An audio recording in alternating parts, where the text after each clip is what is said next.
मेरे क्लॉकिंग में आप सभी का स्वागत है। जैसा कि आप सभी को पता है कि आज 30 जून 2024 है, यानी आईपीसी, सीआरपीसी और एविडेंस जो अपने ब्रिटिश काल के चल रहे हैं, आज उनका अंतिम दिन है। यानी कल जब सवेरा होगा तो ये वाले जो प्रोविज़न है ये क्या हो जाएंगे, समाप्त हो जाएंगे, डायरेक्ट क्या हो जाएंगे, समाप्त हो जाएंगे, खत्म हो जाएंगे। अब 1 जुलाई 2024 को क्या हो जाएंगे, नए वाले कानून इम्प्लीमेंट में आ जाएंगे। तो इसी के संदर्भ में अपने बीएनएस के अंतर्गत क्या क्या चीज़ें चेंज हुई है, क्या क्या चीज़ें इसके अंतर्गत न्यू एड ऑन हुई है, तो इसके बारे में आज हम डिस्कस करेंगे। तो क्या आप सभी मेरे साथ डिस्कस करने के लिए रेडी हैं? चलें। ओके, तो आज हम आपके लिए कुछ एक बेहतरीन चीज़ लेके आए हैं। तो इसके लिए हम आपके लिए और क्या है नई चीज़, ये देखिए आ चुकी है बीएनएस अपने पास में।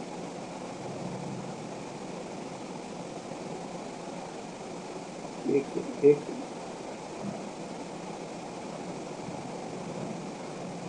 तो आप सबके पास में अब देखिए एक डायग्राम उपलब्ध हो गया होगा, हो गया ना? Very good, very good. दिखाई दे रहा है बराबर या किसी को दिक्कत है? जूम करें, ये लीजिए अभी जूम करते हैं।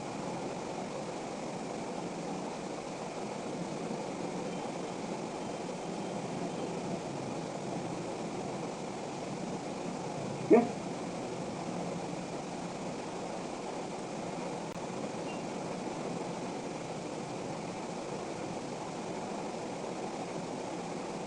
Very good.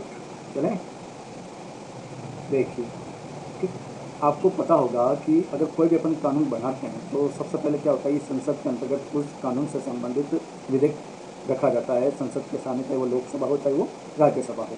ठीक है, तो यहाँ पे क्या होता है, देखिए मैं आपको एक विधि बनाने की जो प्रोसेस है उसके माध्यम से मैं आपको कुछ बताना चाहता हूँ। तो देखिए, सबसे पहले अगर अपने पास में कोई भी बीएनएस वगैरह है, यहाँ पे मैं पेन ले लेता हूँ ये वाला।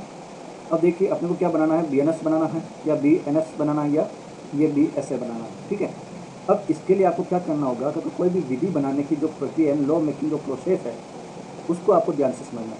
जब अपन भारतीय संविधान 1950, ठीक है, उसके पार्ट 5 और पार्ट 6 को देखते हैं तो पार्ट 5 में अपने को यूनियन के जो एग्जीक्यूटिव है उसके बारे में बताया जाता है कि संघ की जो कार्यपालक का जो शक्ति होगी वो किस प्रकार से होगी। वहाँ पे सेक्शन 52 से लेकर 151 तक बताया गया है। या अगर अपन स्टेट एग्जीक्यूटिव देखें, राज्य की कार्यपालिका देखते हैं तो 152 से लेकर 223 के अंतर्गत बताया गया। अब इनके बीच में क्या होता है, एक रिलेशन होता है, यानी जो रिलेशन होगा वो किनके बीच में होगा, पार्ट 11 के बीच में होगा। ठीक है दोस्तों, पार्ट 11 के बीच में तो होगा, तो वो पार्ट विधेयी संबंध और प्रशासनिक संबंध के बारे में बात करेगा। प्रशासनिक संबंध, विधेयी संबंध और प्रशासनिक संबंध। ठीक है,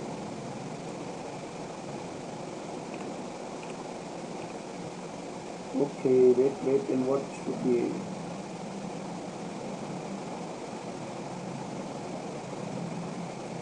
अब देखिए कि विधेयी संबंध और प्रशासनिक संबंध, तो विधेयी संबंध के बारे में ये देखिए अपने पास में आर्टिकल रहेगा 245 से लेकर 255 तक। ठीक है, फिर प्रशासनिक जो संबंध रहता है अपने पास में 256 से लेकर 261। फिर जल सरणी संबंध 262 आर्टिकल, और राज्य के बीच में कोई भी समन्वय करना, कोऑर्डिनेट बैठानी हो तो उनके बीच में बातचीत का जो आर्टिकल है 263। अब मैं इतना क्यों बता रहा हूँ, मैं इसलिए बता रहा हूँ कि जब कोई विधि बनेगी तो उनको पावर कौन देगा। ठीक है, तो यहाँ पे विधि कौन बनाएगा, तो विधि आपको पता है कि संसद और राज्यसभा के अंतर्गत, लोकसभा और राज्यसभा के अंतर्गत जो विधेयक प्रस्तुत होते हैं, और जब राष्ट्रपति की उसमें अंतिम मुहर लग जाती है, वहाँ पे पास हो जाने के बाद में अंतिम मुहर राष्ट्रपति की लग जाती है, तो वहाँ पर वो क्या बन जाता है, इम्प्लीमेंट हो जाता है, कानून बन जाता है, और जैसे कि उसको एग्जीक्यूटिव के द्वारा, कार्यपालिका के द्वारा उसको लागू कर दिया जाता है। ठीक है, तो ये बात तो अपन संविधान में पढ़ते हैं, लेकिन जब एक विधि बनाता है या विधि कौन बनाएगा, तो संसद द्वारा या राज्य के विधानमंडल के द्वारा बनाई गई विधि का विस्तार। ठीक है, तो यहाँ पे आर्टिकल 245 में ये बात कही गई है। सब्जेक्ट मैटर पर कोई भी अपने को कानून बनाना है तो वो आर्टिकल 246 है। ठीक है दोस्तों, समझ में आ रहा है यहाँ तक? चलिए,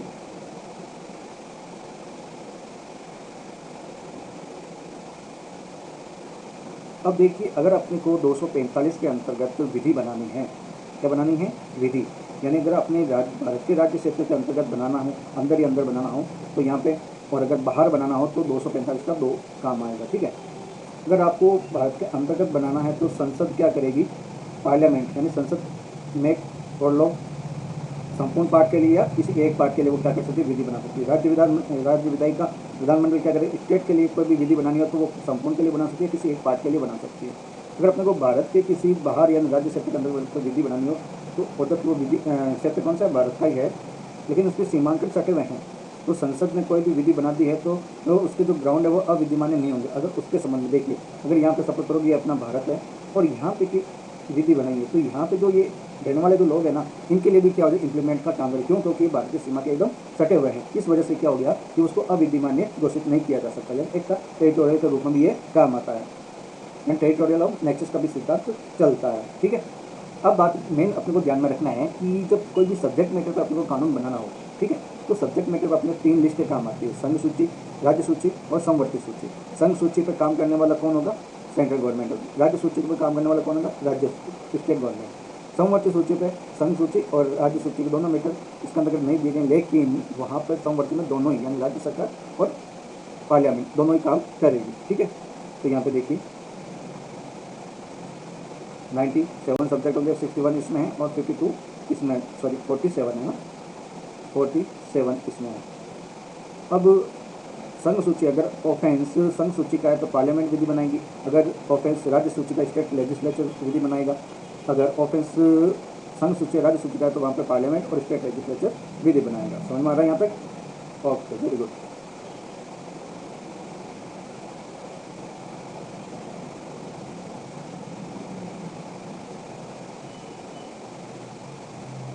अगर ऑफेंस स्टेट और यूनियन का है तो वहाँ पर क्या हो जाएगा, पार्लियामेंट और स्टेट लेजिस्लेचर काम करेगा। ठीक है, अब जो अपनी जो ये कह सकते हैं कि BMS या BMSS या BSA, ये जो तीनों कानून हैं इनकी संविधान में किस एंट्री पर इनको पावर दी गई कि ये पार्लियामेंट और स्टेट लेजिस्लेचर अपने लिए विधि बना सके। तो देखिए, अगर आप संविधान एंट्री नंबर खोलोगे 7 शेड्यूल की, तो वहाँ पर आपको दिखाई देगा ऑफेंस क्रिमिनल लॉ का IPC लिखा हुआ है वहाँ पे। एंट्री नंबर 2 देखो तो procedure of criminal code CRPC ये लिखा हुआ है। एंट्री नंबर 12 एविडेंस, तो वहाँ पे ये एविडेंस एक्ट 72 लिखा होता है, अब ये ऐसे हो जाएगा। और ये सिविल प्रोसीजर का जो 1908 का एंट्री नंबर 13। ठीक है, इस तरह से क्या है कि अपने को यहाँ पर पावर दी गई है कि पार्लियामेंट और स्टेट लेजिस्लेचर अपने लिए विधि बना सकता है। समझ में आ गई दोस्तों?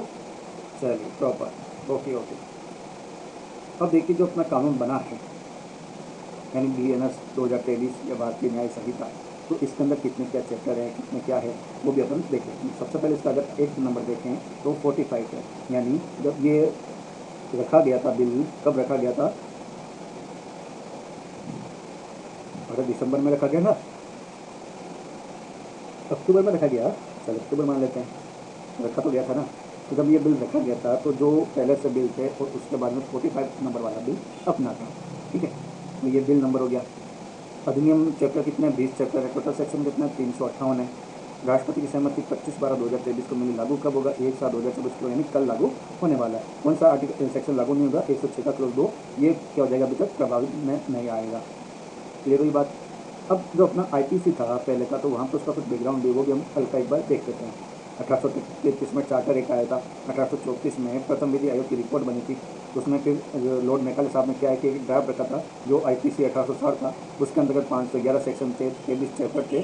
6 अक्टूबर 1860 को ये क्या हो जाए, लागू हो गया।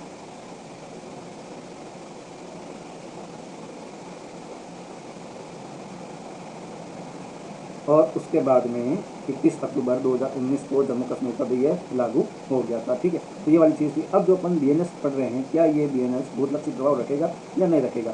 तो जब आज के दिन में कोई भी मैटर है कोर्ट के अंतर्गत रजिस्टर होगा तो IPC लागू होगी।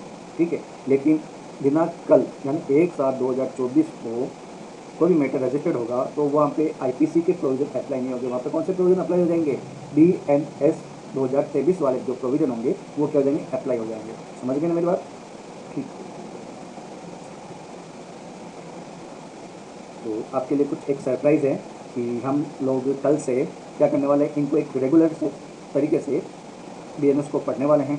BNS होगा, BNSS होगा या BSA होगा, तो इन तीनों को अपन एक रेगुलर और बहुत ही कह सकते हैं कि सिस्टमेटिक ढंग से, ठीक है, इनको पढ़ने वाले हैं। अगर आप लोगों की इच्छा हो कि हम किशन सर के साथ में पढ़ना ज्वाइन करें तो आराम से आप इस कोर्स को ज्वाइन कर सकते हैं। कैसे करोगे हम मैं आपको बता देता हूँ, ठीक है। ये देखिए सारे नोट्स बने हुए हैं। तो आपको क्या करना है कि गूगल प्ले स्टोर पे जाना है। कहाँ पे जाओगे? गूगल प्ले स्टोर पे जाना है, ठीक है। और कौन से अकेडमी सर्च करना है? ये देखिए यहाँ पे लिखा है नीरे अकेडमी, ठीक है। इसको सर्च करना है और इस ऐप को आपको डाउनलोड करना है। जैसे ही आप डाउनलोड करोगे तो ये आपसे आपके नंबर पूछेगा, इसको रजिस्ट्रेशन करना होगा। तो आपको आपके मोबाइल नंबर या आप ईमेल से इसको क्या कर सकते हो, लॉगिन कर सकते हो, ठीक है। लॉगिन करने पर जब भी आप अपना नंबर डालोगे या ईमेल डालोगे तो OTP आएगा। तो OTP को जैसे ही डालोगे ये अपना रजिस्टर्ड हो जाएगा। फिर आपको अपना नाम है या आप कहाँ से बिलोंग करते हैं, क्या करते हैं, सारा कुछ इसमें आपको फिल करना और उसके बाद में रजिस्टर कर लेना है। समझ में आ गई ना बात? फिर आपको जो कोर्स आपको अच्छा लगे, चाहे आप टेस्ट सीरीज ज्वाइन करना चाहो, चाहे आप यहाँ पे देखिए फ्री मॉक टेस्ट है, MPCJ का भी है, ठीक है। अलग अलग इसमें आपको दिख जाएंगे। RJS फ्री का है, RJS, ये सारे चीज़ वहाँ पे आपको दिख जाएंगे, ठीक है। यहाँ पे लाइव कोर्स चलेगा कल से, कब? 1 जुलाई से 2024। समय क्या रहेगा अपना? 9 AM, ठीक है। तो कल की डेट नोट कर लेना। आपको ज्वाइन होना है और जो BNS का जो कानून है उसको बहुत ही बेहतरीन ढंग से अपन पढ़ने वाले हैं और हर एक अपन इसको डायग्राम प्रेजेंटेशन के हिसाब से और कुछ ना कुछ प्रोविजन को अपन क्या करेंगे कि एक साथ उसको देखेंगे, ठीक है। कॉन्ट्रैक्ट एक्ट है चाहे आपके, तो वो भी आप देख सकते हैं। ये देखिए, एक सेकंड, इसको ये देखिए क्या है, नया कानून है, ठीक है। कब लागू होगा? 1 जुलाई 2024 को, यानी कल की डेट में ये क्या हो जाएगा, अपने इंप्लीमेंट में आ जाएगा। इनको अपन कल स्टार्ट करने वाले हैं और ये प्रॉपरली आपके हिंदी मीडियम स्टूडेंट के लिए होगा और लाइव होगा, तो इसको भूलेगा मत। और यहाँ पे आपको टेस्ट भी मिलेंगे इसके संबंधित, जैसे आज हमने पढ़ा है। आज हमने क्या क्या पढ़ा? एक लॉ मेकिंग प्रोसेस देखा है इसका, या अपन ने इसको किस हिसाब से इसको एक संसद को या स्टेट लेजिस्लेचर को विधि दी जाती है पावर बनाने की, ठीक है। पावर बनाने की जो विधि दी गई है उसके बारे में हमने देखा है। तो आज उसके आपको इसको 10 क्वेश्चन के रूप में अपन MCQ फॉर्मेट में वहाँ पे ऐप पर उपलब्ध होंगे। और ये जो अपन आज लाइव देख रहे हैं तो ये आपको विद इन 48 ओवर में आपको क्या हो जाएगा, ये रिकॉर्डेड लेक्चर के रूप में आपको उपलब्ध रहेगा। तो इसको आपको बेनिफिट लेना है। और 1 जुलाई यानी कल इसका डेट है और टाइम क्या है, 9 AM। और इसकी जो फीस रहेगी दोस्तों एकदम नॉमिनल फीस रखी है ताकि आप सभी इसको ज्वाइन कर सकें। तो 4,999 रुपये, ओनली 5,000 रुपये में आपके लिए ये हम कोर्स लेके आए, जिसमें आपको BNS, BNSS और BSA तीनों के तीनों लेक्चर यानी सब्जेक्ट के लेक्चर प्लस आपको इसमें अलग अलग टेस्ट सीरीज भी, यानी जो अपन जितना भी पढ़ेंगे उसी दिन का आपको नेक्स्ट डे टेस्ट मिल जाएगा। और रिकॉर्डेड लेक्चर आपके पास में रहेंगे। साल भर का ये जो टाइम पीरियड रहेगा इसको हम पूरा डिटेल में इसको लेंगे, ठीक है। 1 ईयर की वैलिडिटी है तो आप आराम से इसको ज्वाइन कर सकते हैं। और अदर भी जो नेक्स्ट ईयर अपने APO का एग्ज़ाम होने वाला है तो इसकी भी अपने पास में टेस्ट सीरीज अवेलेबल है। तो यूपी की अपने टेस्ट सीरीज भी स्टार्ट होने वाली है, UPCJ या UP APO, ठीक है। और छत्तीसगढ़। और हाँ, एक चीज़ आपके लिए मेन है, इम्पोर्टेंट है, RJS mains exam test series, ठीक है। तो वो भी हम लगभग यानी 10 सेट, यानी सिविल के अलग, क्रिमिनल के अलग, ऐसे, और क्या हो जाएगा इसमें जजमेंट, ठीक है। तो इन चारों का एक कमेंट, यानी ये दो तो पेपर अलग होंगे और ये एक हिंदी और इंग्लिश के रूप में आपको मिल जाएगा। तो कुल मिलाकर 10 सेट आपके पेपर टेस्ट सीरीज में मिलेंगे। यहाँ पे आपको क्या करना होगा, ये PDF में मिलेगा और आपको जब आंसर लिखोगे तो इस PDF को डाउनलोड कर लेना। PDF को डाउनलोड करने के बाद में आप ये ओनली क्वेश्चन फॉर्मेट में होगा, ठीक है। 100 मार्क्स का होगा और 50 वो इंग्लिश और हिंदी के ऐसे रहेंगे। तो वहाँ पर आपको क्या करना होगा कि इसको डाउनलोड कर लेना है। डाउनलोड करके आप अपने एक या तो लाइनिंग पेपर में या एक सादा पेपर में, जो प्लेन A4 साइज का पेपर होगा, तो उसमें आपको क्या करना है कि अपने जो क्वेश्चन इसमें दिए गए होंगे उसको आपको आंसर लिखना है, ठीक है। फिर उस चीज़ को आपको क्या करना है कि ऐप पर अपलोड करना है। ऐप पर अपलोड कैसे करोगे, तो एक इमेज के रूप में आपको मत करना है, क्योंकि फिर हम चेक नहीं कर पाएंगे। कर तो लेंगे लेकिन वो थोड़ा दिक्कत होगा, क्योंकि कोई पेपर है कि कहीं और इंस्टॉल हो गया तो फिर वो गड़बड़ हो जाएगा। तो आप क्या करना कि इस चीज़ को PDF बना के अपलोड कर दीजिएगा। फिर हमारी टीम के द्वारा उस पेपर को वापस से डाउनलोड करेगी और वहाँ पे आके चेक करेगी। अब उसमें आंसर में आपकी क्या कमी रही है, क्या चीज़ आपको लिखनी थी, कौन सा टेस्ट एड ऑन करना है, कौन सी चीज़ आपको छोड़नी है, वो सारी चीज़ें वहाँ पे आपको एक मैसेज के माध्यम से या आपको बाई कॉल के माध्यम से समझा दिया जाएगा। या फिर हम क्या करेंगे, संडे टू संडे एक डाउट सेशन रखेंगे जिसमें जितने भी बच्चे होंगे तो उनको अपन क्या करेंगे, वो सारा किस प्रकार से अपन को मैटर लिखना है उसका एक सेशन रखेंगे। ठीक है दोस्तों, तो इस हिसाब से आप ज्वाइन भी कर सकते हैं। तो ये आज का एक छोटा सा आपके लिए लेक्चर था, जो हम इंट्रोडक्शन के माध्यम से BMS को देखा, किस प्रकार से ये BMS बनाने की जो अपने संसद में जो पावर दी जाती है वो अपन ने देखा था। तो आई होप आप सभी को आज अच्छा लगा होगा। तो देर मत करिएगा, अब जल्दी से जल्दी इसको ज्वाइन कर लीजिएगा। और टेस्ट सीरीज ज्वाइन करना चाहते हो, टेस्ट सीरीज भी उपलब्ध है, वो भी आप देख सकते हैं। और हर एक संडे को अपने यहाँ पे फ्री टेस्ट होता है, उसको भी ज्वाइन करिए। आज संडे भी है लेकिन आज हमने कोई भी टेस्ट नहीं रखा है, क्योंकि आज हमारे घर पे कुछ गेस्ट आने वाले हैं, तो इस हिसाब से आज हमने कुछ भी नहीं रखा है। तो समझ गए ना। तो आज हम थोड़ा बिजी हैं, लेकिन उसी व्यस्तता के मैं थोड़ा सा समय निकाल के आप लोगों के लिए आए, क्योंकि कल से अपनी जो क्लासें वो कंटिन्यू होने वाली है, तो उसको आप भूलना मत। ठीक है, चले हम। Okay, very good, very good, चलिए।